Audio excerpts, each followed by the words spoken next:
I'm a taxpayer. My name is E.J. Hanley, and I've lived here for over 10 years. Currently, you work with $1.7 billion of our taxpayer money. Establishing a world-class public education system is one of your education goals. As you know, our public schools desperately need $320 million to pay for their school facility projects. A $320 million school bond will be on the November 2026 ballot. If supported, it falls upon the backs of us taxpayers. But I ask you, ethically, why should we pay for this when you could change your bylaws to ticket items that would be as popular as school facility funding? So it's not like they would be making tons of enemies. Thank you for listening. Ms. Hanley, thank you. Thank you for the question. And I think it's a good question. I'm glad that you asked it. So first of all, the endowment, the staff, the board, we are all very committed to education, and I think I don't think I'd find anybody in the room likely that is not. In fact, for the past 3 years, we have committed money to the New Hanover County schools in each of the 3 years. In 2024, we awarded a grant of $8.9 million in order to have 26 literacy coaches at each of the elementary schools. We just recently also awarded $2.7 million as well that helps with initiatives. I know Sophie referred to it tonight, but increasing engagement, supporting with behavioral specialists, and also increasing the graduation. And there is an answer to your question of why the endowment is not. So the endowment and our bylaws prohibit us from being a backstop for what the government would pay for. And not just, I know you mentioned the county, but at the state level that also funds the schools. And so in the past 3 years, we have committed over $13.2 million to the county schools. That does not include other grants such as communities and schools and other partnerships that we have. So I do want to assure all of you that we are very committed and also very concerned about the education. In fact, that is, one of the core areas that we seek to increase the graduation rates, and we want to be number one. We want to be out in front. It's going to take some time for us to do that, but together we are building that. So again, I appreciate the question, but we are prohibited from doing that. We are prohibited from stepping in. That would be a violation of our asset purchase agreement. Hey y'all, my name is Steve Lee. I'm a longtime resident of New Hanover County. I'm here as an individual and representing Wallace for Community. My friend Dr. LaShonda Wallace is running for County Commissioner. My question concerns the county. The county has a strategic plan. My question is what is the role of the county's strategic plan in your operations, and specifically, are individual grants that come before you for consideration vetted for consistency with the county's strategic plan? Thank you. I'm going to sit down. Okay, great question. Our founding documents do govern the fact that we have to be tied to the county's strategic plan. Right now, the 4 pillars that I shared with you tonight are the strategic plan. If that changes over time, we would realign to that. I will share that those 4 pillars, if you, New Hanover County, you go to California, you go to New York, those are the core areas that we need to focus on. So it's actually very aligned with what we get from community input, from the data of the work that says we need to focus in these areas in order for us to accomplish our mission. We do vet and we do make sure that all of the grants that we fund are aligned to those 4 pillars, which directly correlate to the strategic plan of the county. I may add a little bit of information there, mostly because I'm very proud of our team. And that is, the founding documents are very, very clear. Our work must be in alignment with the county. I'm proud of my team because they ensure that our work is in line with the county. So much so that we actually have done the work of reviewing every single grant that has ever been made in the history of the endowment. The whole grid. We've examined exactly how they align, and so I can sit here with absolute certainty. I don't even have to question, because I arrived here at the endowment in January, and yet I know, because we've done that homework, and I'm very pleased to share that. The county does not vet. I'm not sure that we're asking exactly that, but I will say, in case anybody wonders, the county does not vet our grants at all, but rightfully expects that our work will be in alignment with its strategic plan. Matt, I just want to add something to what Sophie said before we take the next question. You all have seen the video, you've heard the detail that Sophie shared tonight.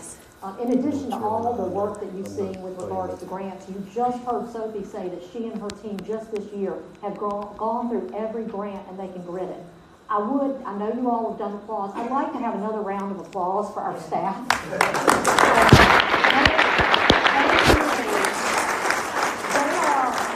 They are the heartbeat of our organization, and those individuals that stood up under the leadership of Sophie, they are out in our community every single day. They're meeting with community members, leaders, grantees, partners, and the amount of work that they do, I don't know that anybody will ever fathom. This group is extremely committed, and it's just unbelievable in the amount of work that has occurred this year. So I'm very, very proud of them, and I thank you very much. Good afternoon. Elia Brahimi, Associate Professor from UNC Bloomington. You talked about some of the data. Could you talk a bit more about the review process? So after someone applies for a grant, what is the review process? What is the timeline? Can you talk a bit more about that too? So there are a couple of ways in which grant applications are developed. Certainly, many of you know that one of the pathways is to submit a letter of interest to the endowment. And when that happens, our team gets right on it and contacts the individuals who have submitted them in some way. There may be a delay in meeting every proponent of an idea. This year, just to give you a sense, we received letters of interest over $200 million. And so it takes quite a bit of time to process these kinds of thoughtful efforts by potential grantees. The second way in which we shape grant recommendation is actually by partners, community members contacting us directly, or by us finding them. Sometimes it may not be efficient to have you or anyone do the work that it takes to submit a letter of inquiry. It may actually be time better spent to just call us, have a conversation. You see yourself in his vision, call us.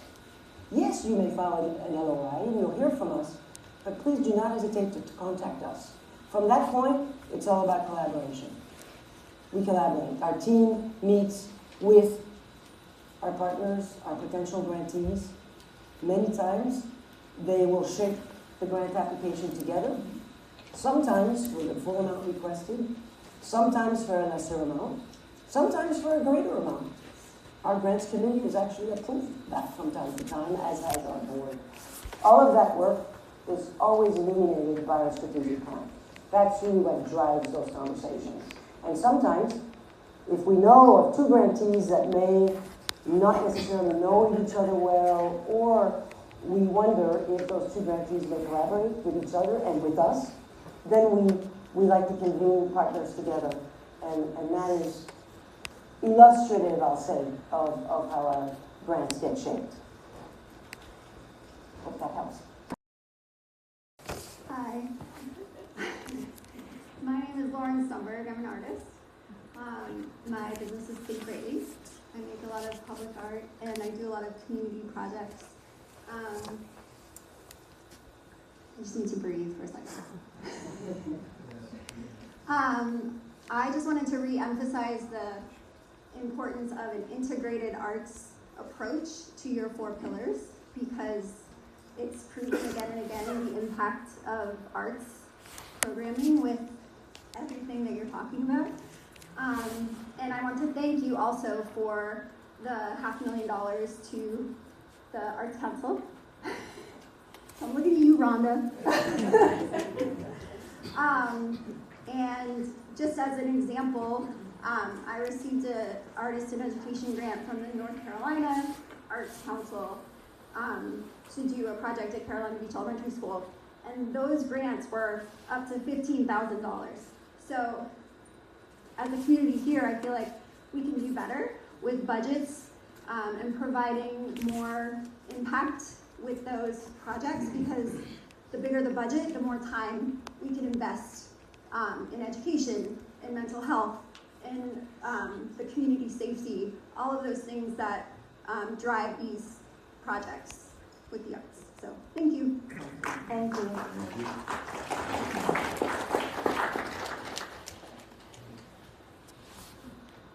While we're waiting for the question, I'll just add, we're so lucky and blessed in Wellington to have such a vibrant arts community.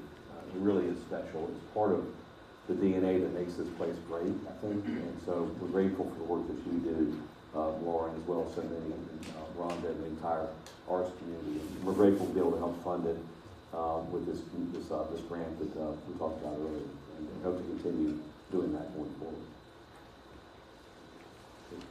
My name is Ruth Finch. I am director at Elder House. We have Elder House PACE and Elder House Adult Day Health Services for Hoover County and surrounding areas. I come tonight to express gratitude. I want to express gratitude for the board of directors, first of all. This is, yes, it's a gift for our area, but it is one that comes with great responsibility. And I appreciate the work and the dedication that you all give to make this thing happen. I've seen a lot of effort and growth since the beginning, and I think that needs to be acknowledged at every level. Now, my personal encounters with the endowment group have been very positive, and there are some rock stars in the group.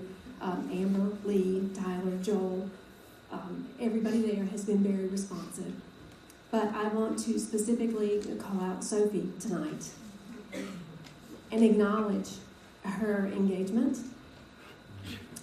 her articulation, her intellect, her accessibility and approachability, engagement, her curiosity, where she goes out and actually has conversations and listens and learns what's going on in this community. I know she's been here for a while. She's still curious about what's going on here.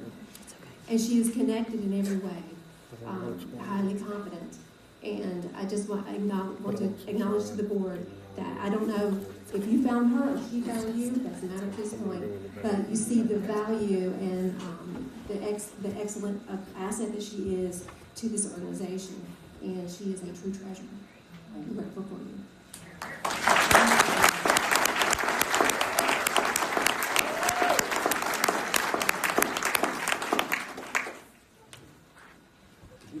I did. Well said. Hello, and what a great audience. I'm really excited to be here tonight. My name is Bonnie Monteleone, and I'm the founder of Plastic Ocean Project.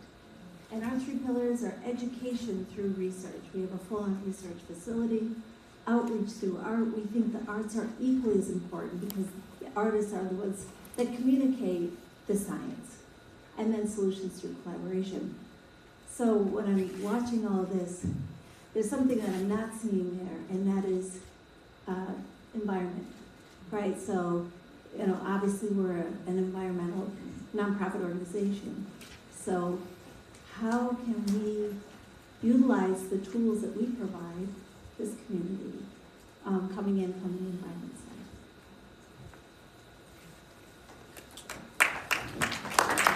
So thank you very much, Bonnie, for that question. And you know, you're right. There's some things that are not clearly manifested in words, at least in some of the mapping that we've seen, and yet you've probably noticed some of the grants that we've recently announced, which touch upon our environment. And that's not to defend what we do, but let me just share. I am going to predict that the environment will play a very, very important role in our work for a multitude of reasons, including the economy itself. Right? There's a whole economy around the environment. And I can imagine that there are going to be some very interesting opportunities, including as part of our entrepreneurship and innovation portfolio, to examine those opportunities and to leverage them. I think this region is ripe with opportunity, and I see one of my team members beaming with a smile as I say that. And so please, do not, if you're curious about fit, absolutely be in touch with us and let's talk about it together. Hey, good evening. Ryan Estes, Chief Operating Officer of Coastal Horizon Center. What I'm curious about is how you hold the tension point of we have several underfunded systems. We've talked about the school system, we have a mental health crisis, homelessness crisis, and it feels like we're dealing with yesterday's problems with today's dollars, and we're not looking at tomorrow's problems with today's dollars. We have Medicaid cuts that are coming because of the HR 1 bill. We know that SNAP benefits are going to be a problem. We just had the Healthy Opportunities pilot that was addressing several social determinants of health issues. And so we're still so focused on issues that we've been dealing with for years, and they're only going to get exacerbated as we have more problems. And so I think that there's a piece of the narrative when we talk about the government and other funders that really needs to be pronounced. And so I'm just curious how we've also leveraged those partnerships in this. Thank you. Always, all your points are well taken. I'm not sure anyone will argue with them. It's a little bit like boiling the ocean. The problems of yesterday persist. And so we do not walk away from them, but rather what hasn't worked, what can we try, what can we pilot together, at the same time anticipating. My team, you speak of the SNAP, I was very proud of my team because we knew what could be coming as of December 1, right? And my team started phone calls well before December 1 to all of our food grantees. I summarize them as food grantees, but all of the partners with whom we have been working toward food security and food access. And we and the team contacted our partners to wonder, how are you preparing for December 1? How may we be helpful? We have grants together. We wanted to express an open-mindedness. How can we be nimble to help you weather that storm? And another colleague, Maribel, reminded me today, in a way, we are lucky that these partners were at the ready. How long that will be, Ryan, and all, I don't know, but they were at the ready. And so, did we manage to overcome this one barrier this time? Maybe. Right? So I think what we have to do, the endowment, the scale is not there, as you know. In health, in 2025, we will probably have spent, as a country, $5 trillion. Our philanthropies nationally, 200 to 300 million. Yes, we have a large endowment, but the scale is not there. So what can we do? Well, we can help each other, and we can help facilitate maybe partnerships amongst ourselves as grantees. Can we collaborate? Not that our grantees are not collaborating, because they are. But can we help leverage strengths, encourage, and incentivize somehow that leveraging of strengths and resources? Can we facilitate new collaborative efforts? We met with a grantee this week, and we wondered together, next time, why don't we meet, not just with the endowment, but your other funders? Why don't we all talk together and see how each of us can play a role and maybe augment our impact by thinking about the way in which we do this work differently? So thank you for your question. It's an enormous challenge, and thank you for your help in resolving it. Ryan, I want to add to what Sophie said, and it goes back to the scalability, that while we are large, and as we said, we're sitting at 1.7, billion, and I'll add ability. I will share with you all one thing that we have seen as an early indicator of success, to add on to what Sophie said, is the collaboration. When we started this 5 years ago, there was a lot of duplicative things that were happening in town. A lot of organizations were working siloed, just trying to keep the lights on, etc. And so now, over the course of the years, we have seen a lot more collaboration with the nonprofits, with the partners, that was not happening before. And that has been as a direct result of the intentionality of this endowment. So again, while it would take years in some cases, 2, 3, 4, and more years for us to see the impact of the things that we did yesterday, we're seeing the early indicators of success in one of those areas of collaboration. And to Sophie's point, I think we need to continue to be intentional about building out those partnerships and those collaborations to have the dollars multiply in New Hanover County.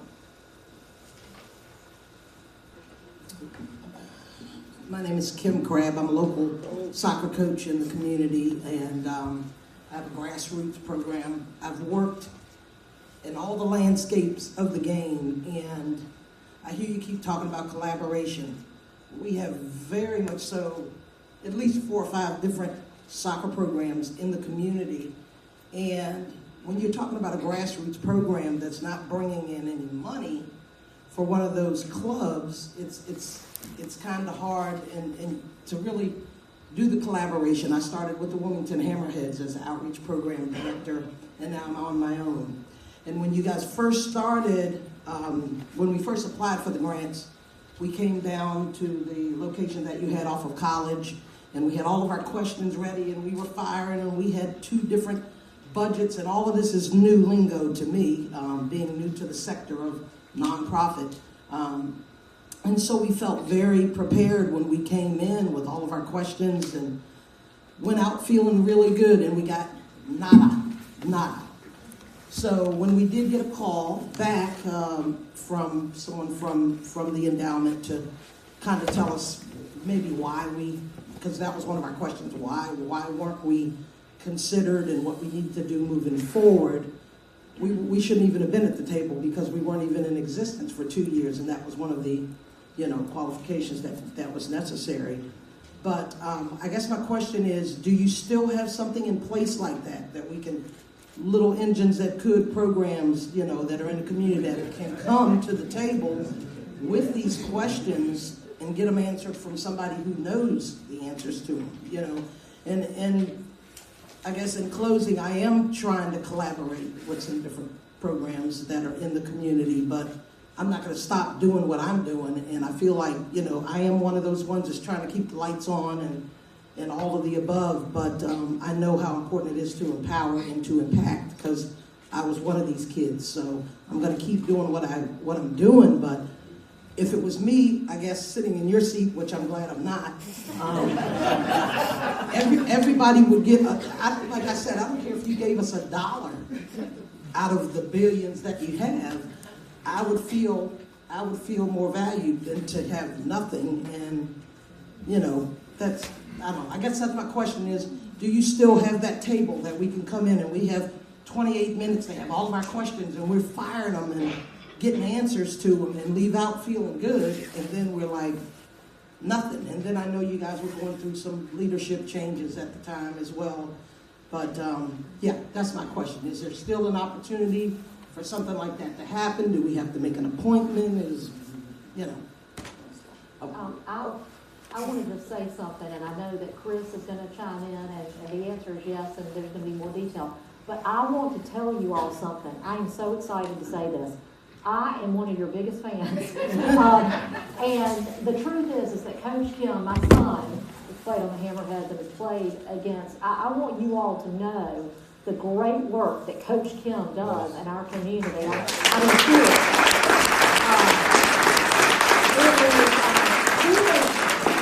just on a personal note, I don't know if you remember me coming up and introducing myself. I do. But she is taking these kids for underserved communities, and she is taking them out, and they have got more heart, and it just makes me so happy to see you. And so I just wanted you to get the recognition that you deserve for what you're doing, Kim. It is amazing, so thank you. Thank you. And now I'll let Chris chime in. I was just going to say the Little Engine That Could is That's my me, favorite. that's my program, that's what we do. Well, it's so important, and we've heard that, and it's the type of program, all the little engines that could in our community make our community better. And Absolutely. we have to network them together and make sure that they have a voice and a way to be heard. And I think we've got systems in place now and a structure that is improving every single year. And she can tell you more about how that can happen. Thank you very much, and it's not possible for me not to appreciate your hat as well.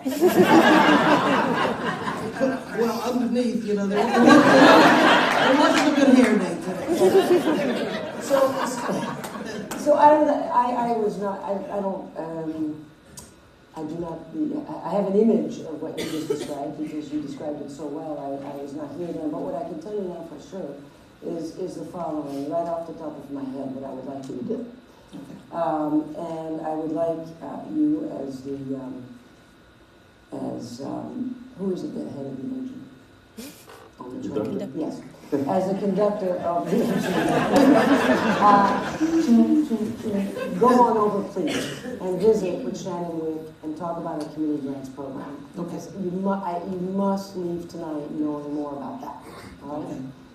Number two, I'm going to guess that Mary Van Ware will also want to speak with you because, you know, with youth being at the center of our work, youth organizing, it's not just about inside the classroom, right? It's about what happens with our children outside of the classroom, outside of the home, and in the parks, and doing physical activity, learning team, learning sport. You know what happens? When we play sports and when we work as a team. And so please do also make sure that you connect with Mary Jo, and because it's possible that you may not know of our first convening to these organizations, or there will be more opportunities to do that. And so where does your work fit? Not only on the field, right, but outside the field, and we'd like to know more about that. But at a minimum, yes, anyone always can contact us. Okay. And I want to say it, and I'm a pretty disciplined person, you don't have to submit a letter of inquiry to contact us. Okay. That's number one. Number two, in part because I don't want you to have to do an enormous amount of work, only to then have to pivot and approach differently. Let's talk first, and then we can revisit through the LOI process, which is a pathway. And so, but do keep in mind this community grants program. The first round will open. There'll be 2 rounds in 2026. And I'd love to see that you're well aware of that and that we can support you. All right. Thank you. Thank you.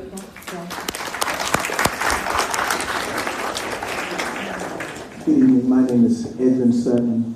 I serve as COO for Men and Women United for Youth and Families. We serve in Columbus County, Bladen County, New Hanover County, but we just have an office here as of about 4 weeks ago.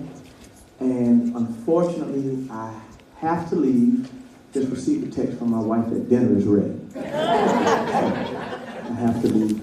But I really want to simply commend you all, the staff, the board, the advisory council, because leadership is not easy, and you have subjected yourself to our voice, and perspective gives rise to perception.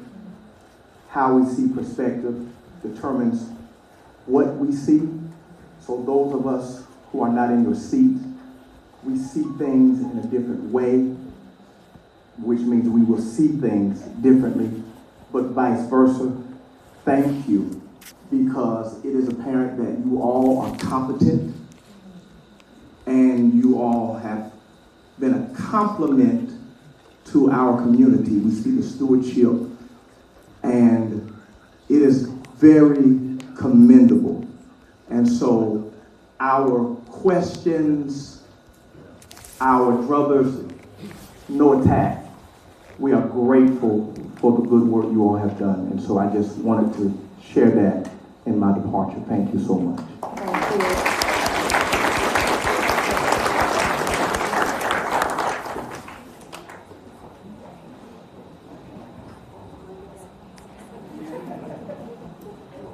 Enjoy dinner.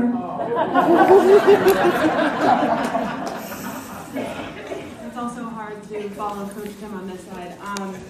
I also want to give flowers to Lee. My name is Kara Politelli. I'm with the Food Bank of Central and Eastern North Carolina. I've only been there 30 days. I've already had a great conversation with Lee and been connected to other community partners, so it's really great to be invited here and to sit here. I know the name of the endowment is the New Hanover County Endowment, and so there's not a lot of expansion into other counties. I've been made pretty aware of that. I do wonder, is it ever on the docket for the future, or is being a little bit less restrictive about how community organizations use funds outside of New Hanover County ever something you're interested or willing to expand to? I know that we just do have a lot of need in other counties, obviously, and a lot of our like highest population of need comes in a lot more rural areas, and so I'm just interested if it ever is something, you know, even long term that would be possible or an opportunity. And I'm gonna sit so I can take notes. So thank you. Well, I'll begin by saying thank you for the question, and thank you for the work that you're doing. The food bank is a pretty amazing organization, and our food strategy and effort that was put in and begun and really spearheaded by Lee and to great effect a couple of years ago and ongoing is super important, and we're really proud of it.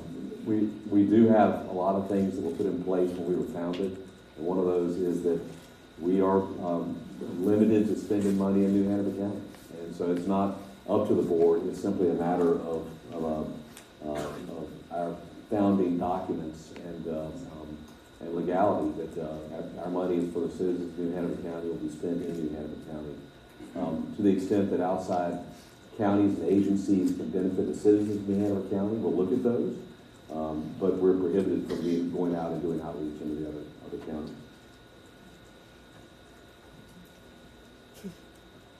Hello, my name is Carl Brown, and I'm a native Wilmingtonian, born and raised here.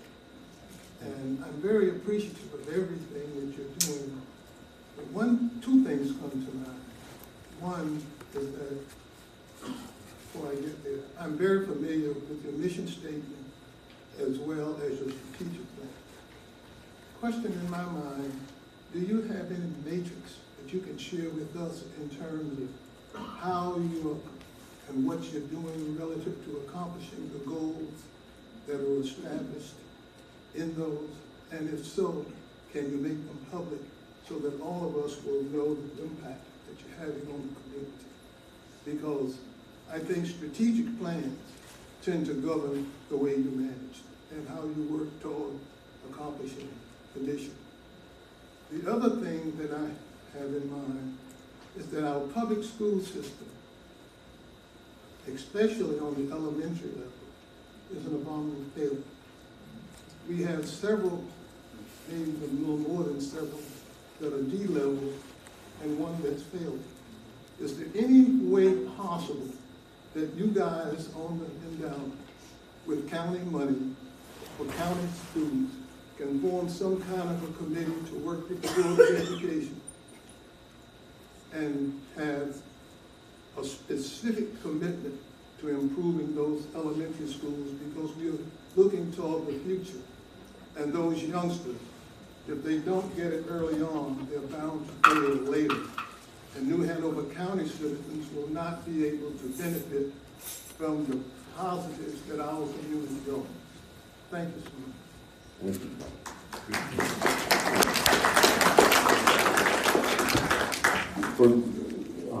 I want to take the second part of your question and maybe let you talk about measuring impact. But for those that don't know the great Carl Brown, this building we're in is because of him. He was instrumental in getting this done back up. Gosh, what was it, Carl? 12 years ago, 14 years ago we began this thing, 2008. The citizens of Hanover County came together and passed a construction bond for the Cape Fear Community College in the bottom of the depths of the economic downturn in 2008, which was truly remarkable. And Carl spearheaded the effort and oversaw the construction of this building. So thank you for that.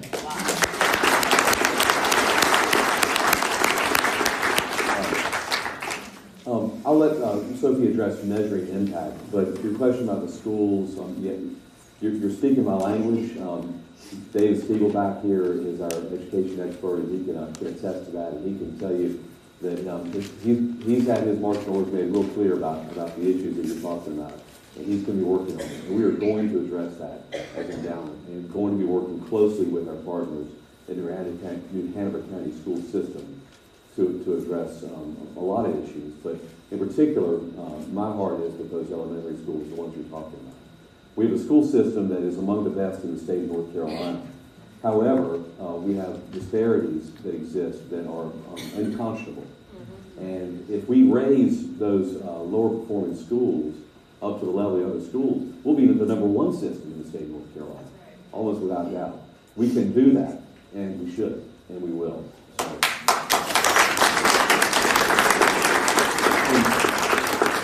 And I'll add that it's going to take time, it's going to take everybody in this room, it's going to take a lot of effort, but the focus on early childhood education that you've seen us talk about is part and parcel of that. We can't fix all the problems of the school system at one time. We can begin with our youngest, most vulnerable children and make sure that they're going to be able to have a future and be well educated going into the school system. So that's part of it. And then the impact, yeah. So thank you, Chris, and thank you, Carl. A couple of things.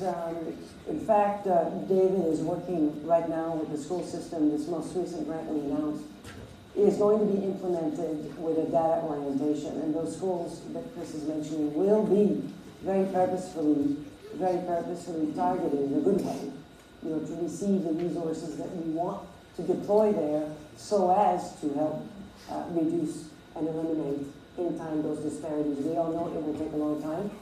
This kind of work is longitudinal, and it'll take some stick-to-itiveness. And that, of course, goes to impact. I will answer the impact question. Every strategic plan, a good strategic plan, will have implementation strategies. We'll name those challenges that we talked about, because those strategies will take that into consideration. And the good strategic plans will also have dashboards, indicators. How do we know we're making progress? Only if we name those indicators that will matter most toward the goals that we say we want to achieve. So, the endowment is at 5 years old. Those first grants that the endowment made were in 2022. So we were born, if you will, in 2020. We are in our fourth year of grant making.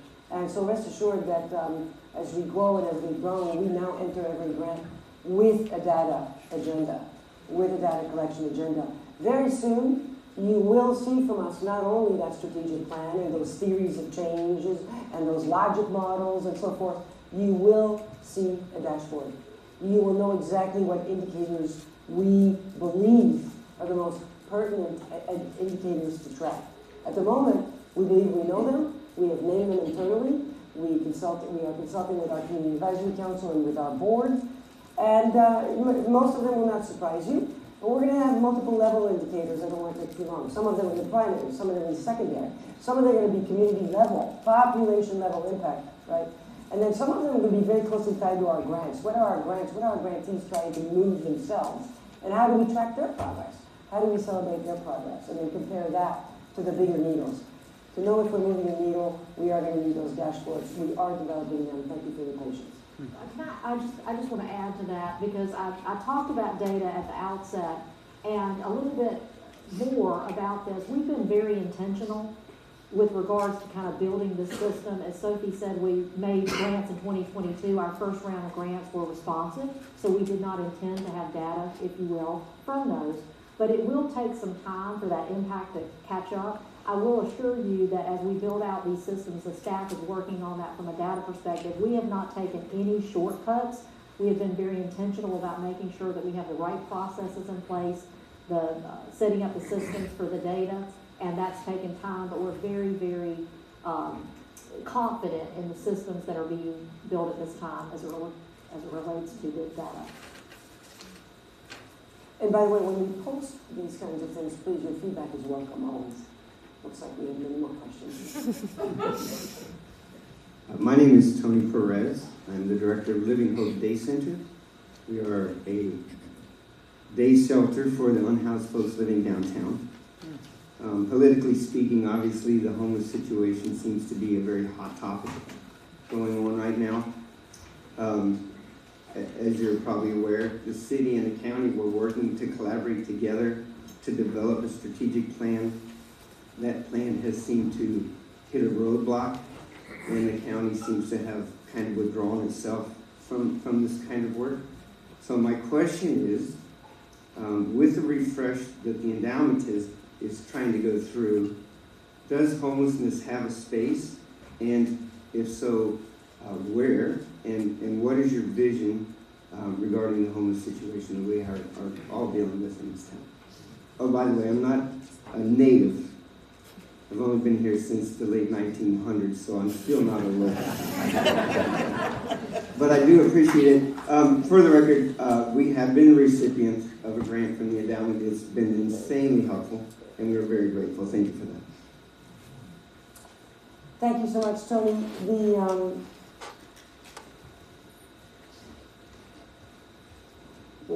The problem that we're trying to solve and the solutions that we aim to find as it relates to shelter and having a home for every resident in every line of the county is absolutely essential and of great interest to us. You saw earlier, housing, including shelter, has to be a cross-cutting strategy for our work.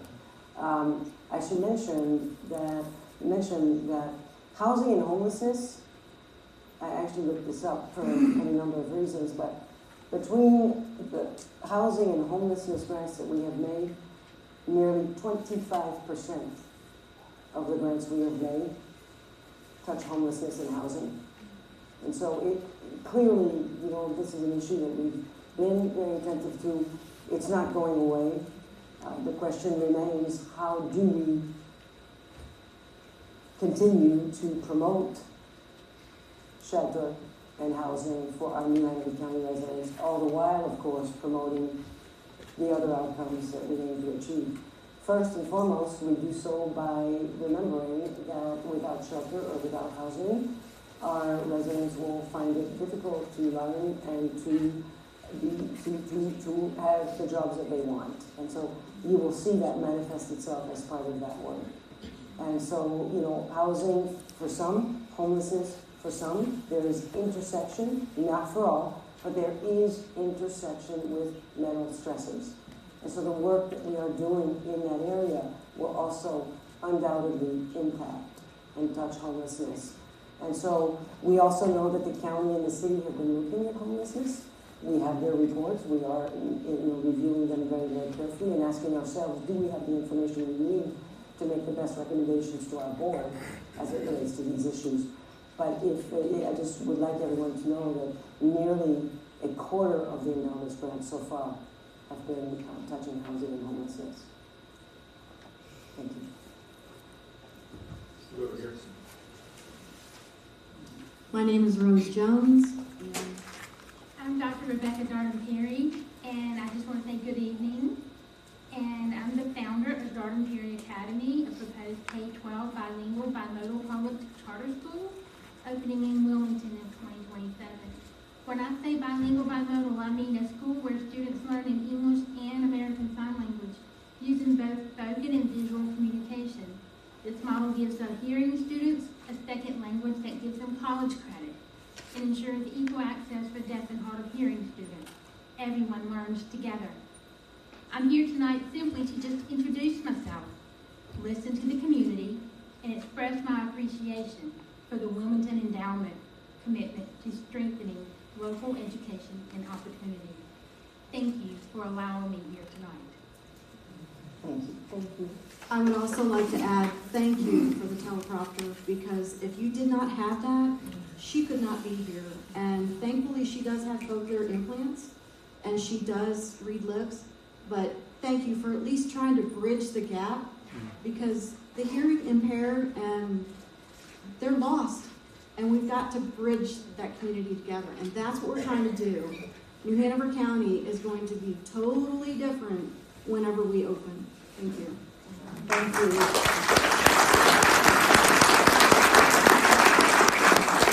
I also would like to say we would be the first one in North Carolina.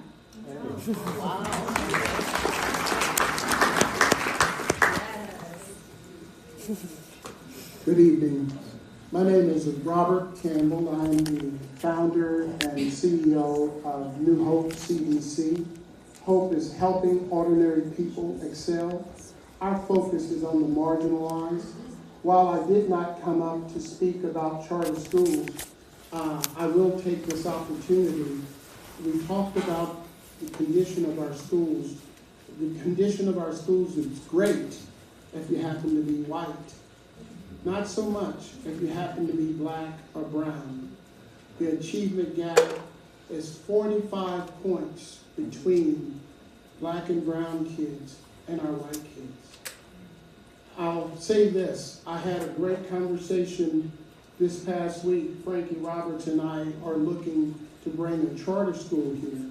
And I went to talk to Dr. Chris Barnes, who, if you know him, charter schools take money from public schools. And when I went in to talk with him, I was surprised.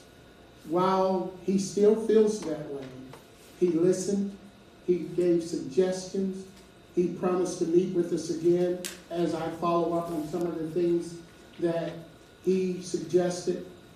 It's not an easy fix, but it helps when you got people who may not necessarily agree with you, but it's been 50 years and the gap has not grown narrow, but wider. But I wanted to say that, and then I wanted to also mention you, Sophie.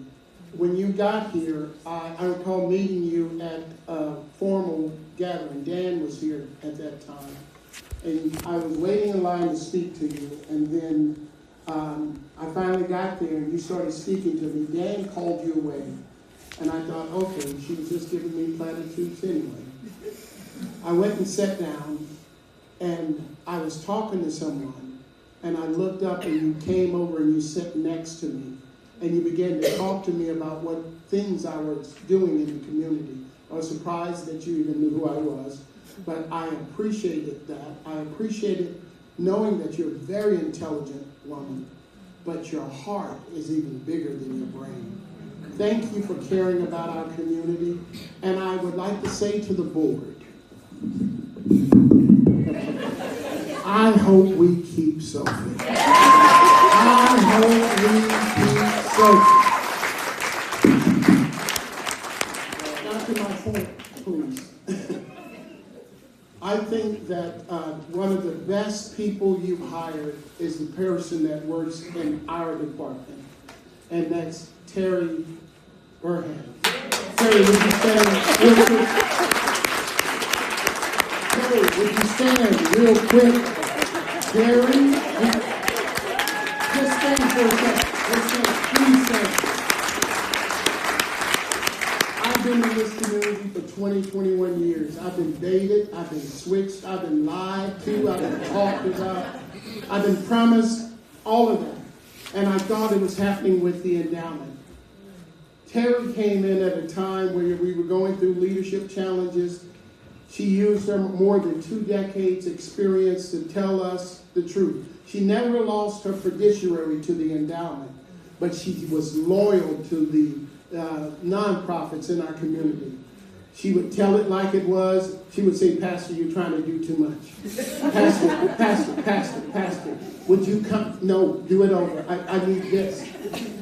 We recently got a grant for $2,030,000 to buy workforce housing. I want you to know that on a Friday night, when she wanted to have wine with a girlfriend that had come here from out of town, Terry took my phone call and told me, I like this, but what about this? What about that? And then before the deadline, she exchanged different ideas with me to where when I put in my application, it was selected. But it was selected because of that collaboration, that work. I appreciate her because I think she gives real example to what you all are after when it says that you are partnering with us. Terry, I hope that they give you a promotion or a bonus. I appreciate it. I wanted to mention, we got the grant, but I wanted to talk to you about the fact that Dan, who came here and he had his plan, and he talked about the endowment being the last one at the table. And there's a problem with that, because a lot of the small nonprofits, that first amount of money is the most crucial money. I would hope that, I don't know that it was a policy because I could never find it written except what he said. I hope that we stop looking at being last in and being first in. Because when you're first in, that's the hardest money. When I go and ask the city or I ask a bank and they see that I've got support, it makes a major difference. And with that idea that you all wanted to be the last in and we needed to have skin in the game, when I got ready to put in my application, I went to a local bank, great bank, and I got pre-approved for $500,000 because I could do the numbers and figured out we could pay it, but it was at 6%. I'd like for you all to reevaluate the policy, but I also would ask that you would explore blended financing. What if you gave us the grant and then gave us a 0% interest loan for 40 years? We have to pay the money back, but we wouldn't be paying it back at 6% interest, and it would help us. The other thing I would ask is that we are competing on a state and a national level for grants. What if you all decided to give us a contingency approval that if I put in and I get the $2 million or the $6 million that I put in for veteran housing, that you would dedicate a certain amount, that you would say that if you win, we will put in this gap financing. Because if you're doing strategic plans, it's a multitude of years, and you talk about your strategic grants. It would help us immensely. And the last thing I wanted to mention is your capacity building grants. Phenomenal. We needed them as small nonprofits. You all gave them, in some cases you gave them for 3 years. They're starting to come to an end. And with all of the administrative cutbacks, everybody knows it, we could sure use you all extending those capacity building grants. Thank you very much.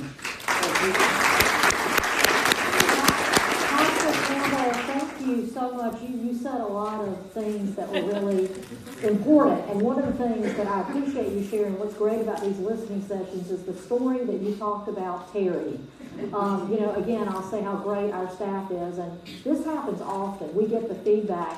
The difference is you all in the audience don't get the benefit of hearing this, but these are things that are happening, again, every single day in our community with this staff. So I really appreciate you saying that. One other quick tidbit. You mentioned the achievement gap that exists in the county schools. We're very, very aware. There are people in this room, I'll acknowledge Jane Morrow, I know Scott Wisnick just left, with the Turnaround Task Force that have supplied us with a lot of information, along with Dr. Barnes, who's about to speak, that we understand very well about the achievement gap. And just know that the endowment, David Stiegel is working hand in hand, very closely partnering with the county schools, and we are looking into that. We're very aware of that, and there's plans underway. So again, thank you for bringing that up as well.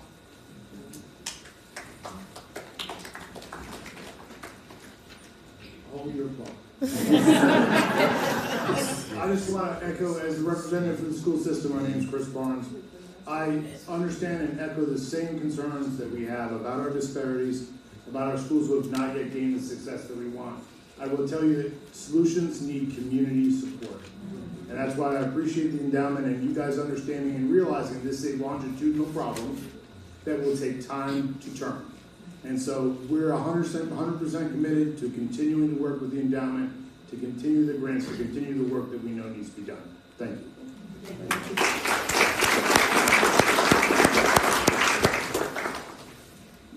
All right.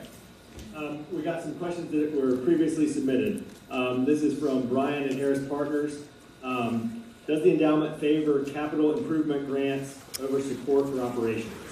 Strong operations and talented staff are essential for nonprofits to fulfill their missions. If the endowment funds and will continue to fund operating costs in 2026 and beyond, and if capital improvement grants are preferred, could you explain why? So as Tyler mentioned, we knew of this question because it was submitted in advance, and the beauty of that is I was able to pretty quickly assemble data that is easily available to us because we don't have a policy, nor do I believe we've had a policy on capital or operating. We certainly don't have a preference. I know that our team does not approach the work in that way. I think we recognize that in order to optimize what is happening in the place itself has to be solid. And so we do pay attention to the infrastructure. And what I want to share on the screen that I believe you're looking at is some data. Speaking of data,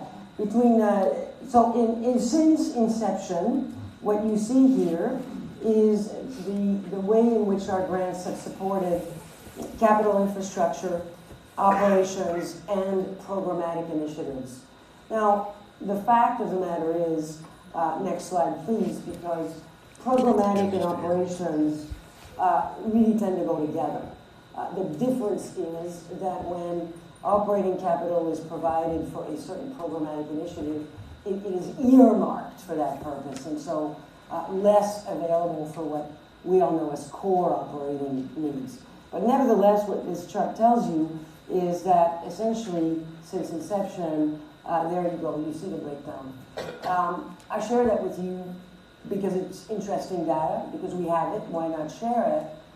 What I can say also is that our team simply does not approach, in my experience, since January 27, 2025, and I think knowing what I've learned from our team, such as Terry and me, who have been here a good while, is our board does not approach a grant conversation through classifications. It really is about what are we trying to do together and what are the needs that we can help best support.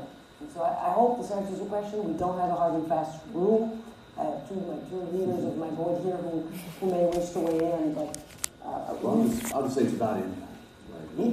It's how can we have the biggest impact in the best way? Sometimes that involves a capital project. Many times that involves operations and programs that are put out there to better the community. And so we value both of them. I'll also add that in 2023 and 2024, if you recall, we had a major impact, Terry helped lead it, around housing.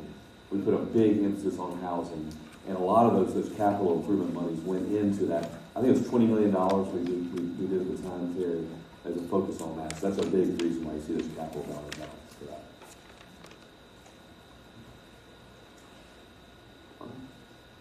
Hi, David Lucht. Been in Wilmington 18 years now. And first of all, thank you to the foundation, the board, advisory council, staff. I mean, can't be easy to get 200 million of requests and have $50 million to spend because everybody in this community is passionate about what they do and try and help. Again, I've been just blown away by all the passionate people that have started nonprofits and take that step. And so having a resource like the foundation is just a blessing. So thank you for that. Again, my dad and my wife's dad were both college professors, and our families are sprinkled with educators, so we love education. So love your sport as Spark. Hope Pastor Campbell's charter school comes to fruition, because I think Chloe is doing a great job, as is Camp Schreiber. Living Hope, I cook 10 pounds of bacon every Monday for Tony. And the one, when you talk about impact, the one nonprofit I'd bring up especially is Eden Village.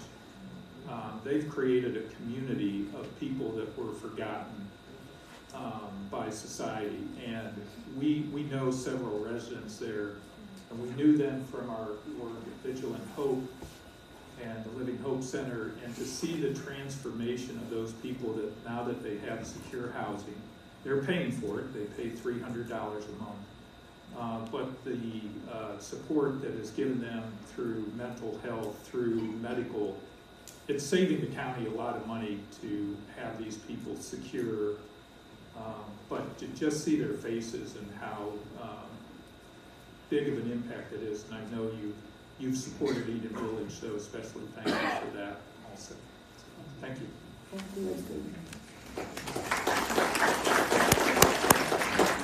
I'm going to be really quick and thank you. So my name is Katrisa McCoy Goldman. I left Wilmington and I've been back for about a year. I have background in Housing Authority. So I worked with Wilmington Housing Authority for over 20 years. I worked for FEMA for 3 years. I worked in housing and also mental health and community service and Trillium, so I have that type of background. So when I keep hearing the word impact and data, impact and data. So years ago, I noticed when we were working with United Way, the 10-year plan to end chronic homelessness, there were some really good ideas. In our program, Youth Build, we're one of the first ones to do a tiny house, right? So when I came back here, during that time, the city didn't have any ordinance where we could put that tiny house. So it had to go out in the county, actually went a little bit further out the county into Brownstown, because there was no lot, it was just no structure to put that there. And our youth were the ones that said, hey, we're going to build these tiny houses to build a community, and this will help heal chronic homeless. They also said Pizza Hut, Domino's won't deliver in Creekwood or Houston Ward to our housing developments. So with those developments, they said they would stand at the corner, get the pizza, and deliver it.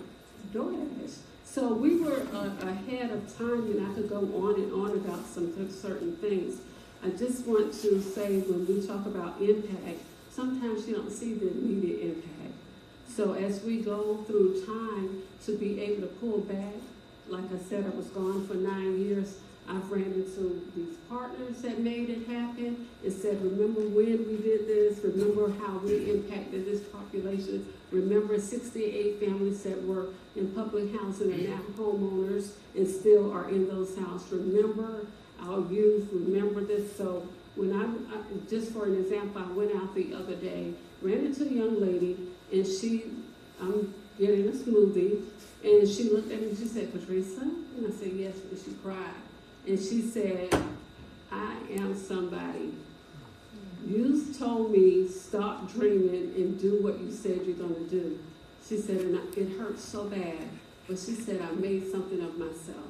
So as we continue to do this throughout the years and the time, we may not see the data, we might not see the immediate impact, but just is there a way to kind of challenge to say, hey, how can we work together? And how can this be a lasting change that we see forever and ever and continue to grow our community? Thank you.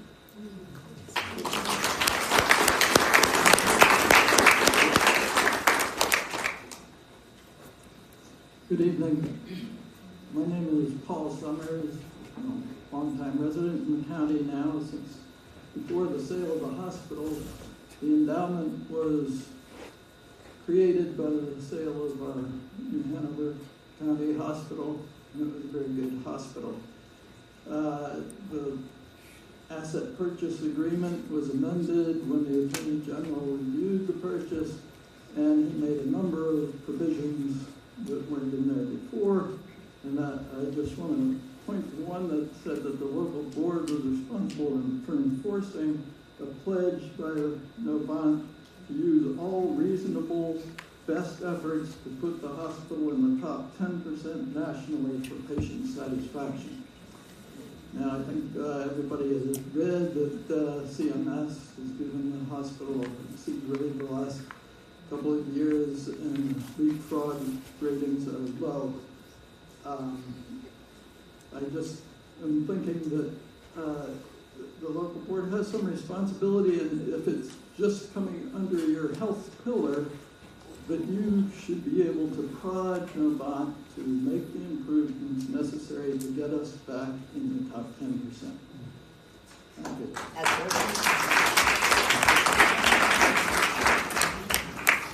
I do want to just clarify, we do not have any fiduciary responsibility over Novant or over our health system, so I just want to just be clear about that point.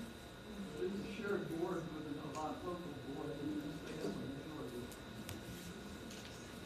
majority. We don't have any oversight over Novant.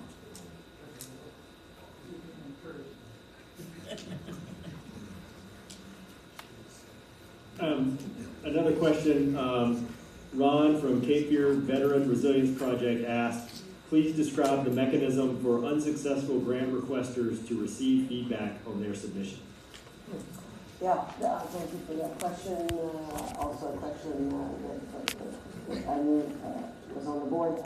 So, you know, call us, email us. I think my team and I would be the first to say, have we been perfect at that? Probably not. Can we improve along these lines and find a system by which to reliably deliver that feedback? The more we talk with our applicants, the more that feedback occurs in real time. But if what we are addressing is an application that just lands in our box or a letter of inquiry, for example, then from time to time it is possible that we will lose sight of that. So the best answer I may provide is please call us, reach out to us. In the context of our community grants program, earlier this year we piloted a small community grant program, and our board has expanded that program into 2026 and doubled it via 2 cycles. We received well over 300 applications for a very, very highly competitive program. And we talked about as a team then how may we think about delivering feedback when what is essentially happening is many applications are competing for resources. And so the best thing for us to do is to be very transparent about how it is we score the applications. It's a competitive process, so let's make sure that our applicants know what that rubric looks like. And then, of course, we're always very happy to continue the discussion and to receive inquiries from you. And come on over to the Endowment, or let's meet somewhere and talk about it. We also know, on the issue of capacity building, Pastor Campbell, as you mentioned it, that is a portfolio that we want to develop. And capacity building will likely include supporting applicants and their grant writing. We've got a couple more, and we've got about 10 more minutes, so if you have a question, it's time to come to the microphone and ask it. This is from Melissa with Team River Runner. Would a local nonprofit organization that is a chapter of a national organization be eligible for funding from the endowment if the individual chapter must be independently funded through local fundraising and sponsorship? In order to be eligible for a grant from the endowment, we talked a bit about this earlier, it is really about serving the residents of New Hanover County. And so there are national and regional organizations that have received grants from us for the work that they do in and for New Hanover County. Food Bank is an example of that. We talked about the Food Bank earlier. So the answer to that question is yes, it is possible for your organization to be eligible for a grant from us. You would, of course, know that any grant from us would be focused and have to be focused on New Hanover County and the people of New Hanover County. We'll keep going. All right, this is from Cassie. Can you please speak to the funding floors and ceiling while the endowment is a public charity, and then the same thereafter once it becomes a private foundation? Yep, knew about that one too, so. but actually this is one that comes up quite a lot for us, and Shannon, Chris, anyone really will answer it. So it doesn't require preparation. But here, it comes to us sometimes because people, some of our community residents are concerned that at some point in time we will become, quote, a private foundation, which for some of our residents and neighbors evokes, private interest. So let me just be clear, whether we are a public charity, as we are today, or a private foundation where we are likely destined to go, we are the same. We are a charitable organization. Our mission will never change, will not change, certainly not by us, whether we are public or private.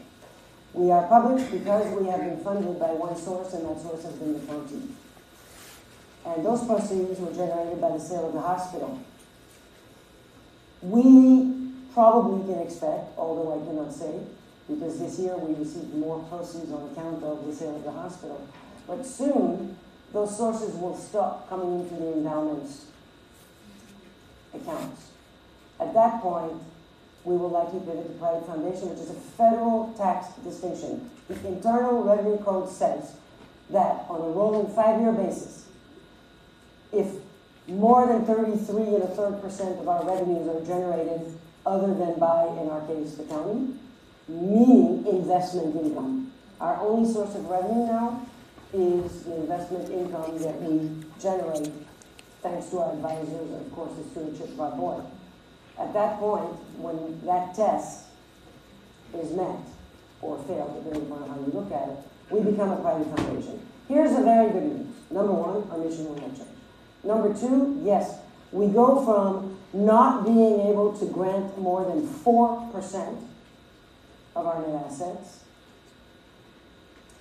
to having to grant at least 5%. So for our New Hanover County community, that means that when we reach private foundation status, we will be deploying more resources into New Hanover County by virtue of those requirements. And I will only add that the other advantage of being a private foundation is that should something happen in New Hanover County late in the year, at a point where we have reached our cap of 4%, we could not intervene. When we are a private foundation with a floor of 5%, our board can intervene. And said a little differently in summary, the only thing that changes from going to a public to a private is the funding disbursements in terms of the requirements that we have. And I'll also add, I did talk about the corpus, but I would like for you all to know that we've been planning since day one to go private, where we have the minimum requirement, and I see BlackRock checking their head, makes me happy, because we've done a lot of work to make sure. So we're essentially balancing today's needs with our long-term obligation to make sure that this endowment exists into perpetuity, and we have positioned ourselves very, very well as an endowment to ensure that that happens. Long after everybody in this room is gone, your kids are gone, your grandparents are gone, generations from now, they're still going to have this endowment if stewarded properly, and we are set up for success at this time.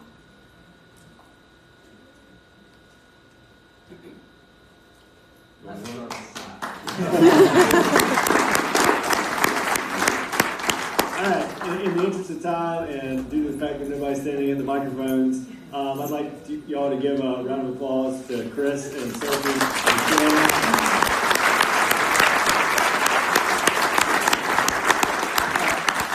Thank you all for being here this evening.